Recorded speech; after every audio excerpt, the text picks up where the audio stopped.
kuna tao Tutsi sayau ilaza minau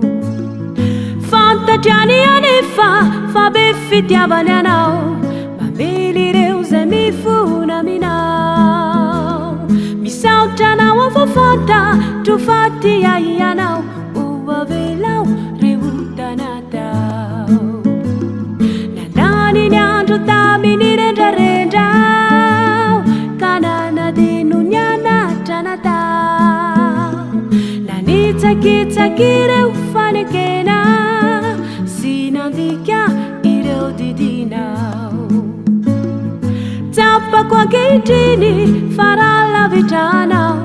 Ty tsy haiko ny hanao ny sitraponao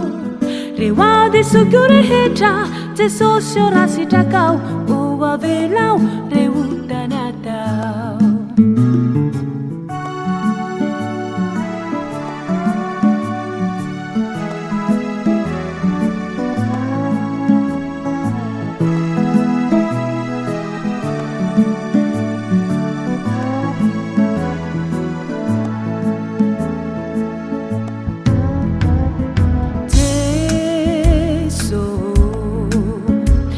Fivava kuenu inao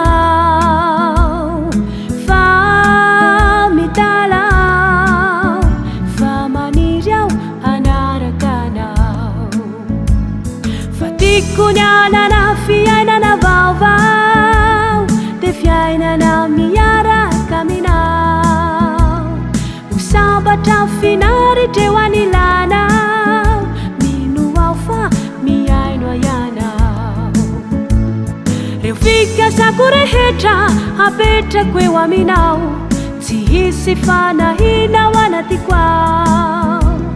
Tazony mafinitana kotopo mba tsy handao Fa maniry ao hanarakanao Mangataka ny hery ny fanahinao ao Usahitsoro vavolombelonao Hisetrako ny hery ny fankapanay Eo aminao tsy mananay ay Nahidno ninony antra eo amin'ny fiainako Tsy asiko tahotrany aleako Oray soao Jesotia fihino eo antratranao Fa maniry ao hanarakanao Maniry ao